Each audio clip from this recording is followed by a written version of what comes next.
everyone, welcome to the Platinum Girls Celebrity Show, where I give love advice to the stars and the everyday woman. I am your host, Vanessa Taylor. Thank you so much for joining me. Most of you know that I am a coach for the book The Rules, Time-Tested Secrets for Capturing the Heart of Mr. Right by Ellen Fine and Sherry Schneider. And where I typically focus a lot of my advice and attention is on women who are just getting back into the dating game, or maybe 3 to 4 months into their relationship with a man. And one of the reasons I do so is because I've noticed that it takes a lot of effort to get a relationship off the ground, and that seems to be where most of the questions are. But I haven't forgotten about all the women who are 8, 9, 10 months into the relationship, and the man has given you the fantastic news that he wants to marry you, so congratulations. But I also know that it's at this point that the woman will become on edge because she's waiting for the ring. And after all, she's been waiting this whole time. She waited for him to ask for her number, waited for him to ask her on dates, say that he loved her first, ask for exclusivity, is the first one to talk marriage, because that's the way that it goes under the rules, is that the guy has to initiate everything. So as she's waiting, she starts to get resentful and thinks to herself, well, if he really loved me, wouldn't he have proposed by now? If he really had to have me, wouldn't he have done it? Now, the reality is you can't fast forward some of these things. It's just going to take time, and you can't pull the plug on the relationship, because you're going to, a couple months later down the road, really regret it. Now, you have to give a guy a chance to propose, but if he does not propose by the time that he said that he is going to, you can absolutely walk away from the relationship without any regret. If a man doesn't put the money on the table by the time that he said that he is going to, and he does not keep his word, especially about something as big as marriage, there's no need for you to stick around. Go ahead and start dating others. Until then, stay the course, remain patient, and just wait for him to propose, because the payoff will be so enormous, you'll be really happy that you waited it out. Okay, so I hope that helps. All right, so on to the celebrity discussion here. I want to go back to the Jenny McCarthy blog post that I did earlier in the week. For anybody who didn't have a chance to read, I was talking about how she was on Bethany, and while on Bethany, she talked about her boyfriend, Donnie Wahlberg, a lot. We learned lots of things about Donnie. Now, one thing that we learned that I found to be most interesting is that she was the one who pursued Donnie. She was the one who gave him her phone number, had him call her, etc. And now Jenny's talking about being the one who actually wants to propose to him, and I really hope she doesn't do this. But in any event, she's on Bethany, and she's telling her all of this stuff, and she also happens to mention that she had prayed for a great guy to come into her life before she actually met Donnie. So once it happened, apparently, all of a sudden she decided that it was okay to pursue him, because clearly Donnie was a sign from above that that's what she should do. So this makes me think about other women who all of a sudden they meet this great guy, they don't want to take the opportunity that, they don't want to take the chance that that great opportunity is going to pass them by. So they decide to take matters into their own hands and make things happen. Not a good idea, and I'll tell you why. Has anybody noticed, besides me, that Donnie hasn't been saying anything after she made this big announcement on Bethany that she was potentially going to propose to him?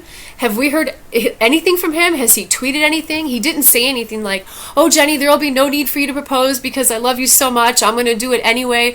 Or, yes, Jenny, I would say, yes to your proposal. Nothing. We've heard nothing from this guy at all. And it's like she hasn't even noticed. She hasn't even noticed that he's not saying a word. Or maybe she has, and it's just not influencing her one way or the other to keep her mouth shut. So Jenny, if you're watching, please dial back your enthusiasm with Donnie. Let's, see what he does to take the relationship forward. You don't need to make everything happen with the man. Now, one of my readers very astutely said, is it possible that her son is factoring into her relationship and how she's dating? And I think that this is absolutely plausible. And the reason why is because I know that Jenny really wants to settle down. I mean, she seems like that's what she's been about ever since she was dating Jim Carrey. But even if you have what's considered kind of an extenuating circumstance where you have a sick son or a sick child, or maybe you're sick yourself, it doesn't mean that you get to pursue a guy. You still have to wait for him to make it known that he wants to be in your life. And in my mind, I would even play, a stricter game of hard to get, because I would really want to make sure that that guy had to have me. I would want to make sure that he wouldn't be in my life and in my child's life. I wouldn't, try to move anything along.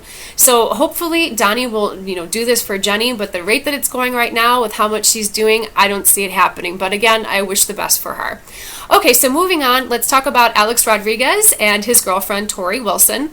Now, what happened with Alex Rodriguez, or A-Rod, I should start saying A-Rod, is that he was in Miami and he was fooling around with a woman who the tabloids identified as a groupie. So he was at a hotel restaurant bathroom fooling around with some chick, and word got out, hit the tabloids. We haven't heard anything out of Tori. What I was really hoping to hear was that she's going to be leaving him, but we haven't heard anything like that. We haven't heard anything like that at all. Now, it makes me wonder a little bit about what her motivation is and why she's staying with him.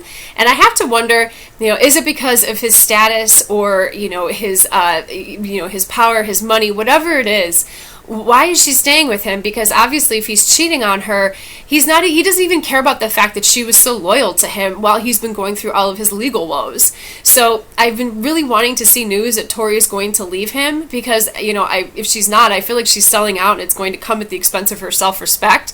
So I really, really hope that she gets it together and then she gets out of the relationship because A-Rod is just no good. Okay, so finally the last one here I have is with Brandi Glanville and Joanna Krupa. Some of you may have seen the tabloid stories on it, and if not, what happened was the two are absolutely at war, and it's a really bad war. I won't go into it because it's kind of gross, but if you have the chance to look it up, I'm sure there's lots of information out there for you to be able to find it.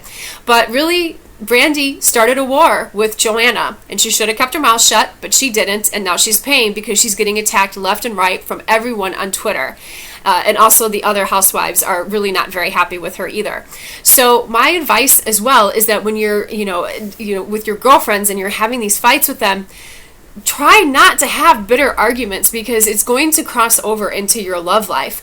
You're going to start feeling as if you have to talk to your guy about everything. You're going to want to hear what he has to say. You're going to want his validation that you're right. And the guy's not going to like it. He's just going to think it's a lot of unnecessary drama, especially if he realizes that you're the one who is responsible for all of the discord and the upheaval in your life. So just keep in mind that you really don't want to have fights with people, especially while you're trying to stay steady with the man. Okay, so I'm going to stop right here, but go ahead and keep up with my blog during the week at www.platinumgirlcelebrityblog.com and pick up the copy of your copy of Not Your Mother's Rules by Ellen Fine and Sherry Schneider. I base a lot of my work off of the rules, so this is their latest book. Good stuff in here. And then also my book, Text Love Power, answers all those questions that you might have about texting and dating in your relationships with men. And I am your host, Vanessa Taylor. Thank you so much for joining me, and goodbye from Los Angeles, California. Bye.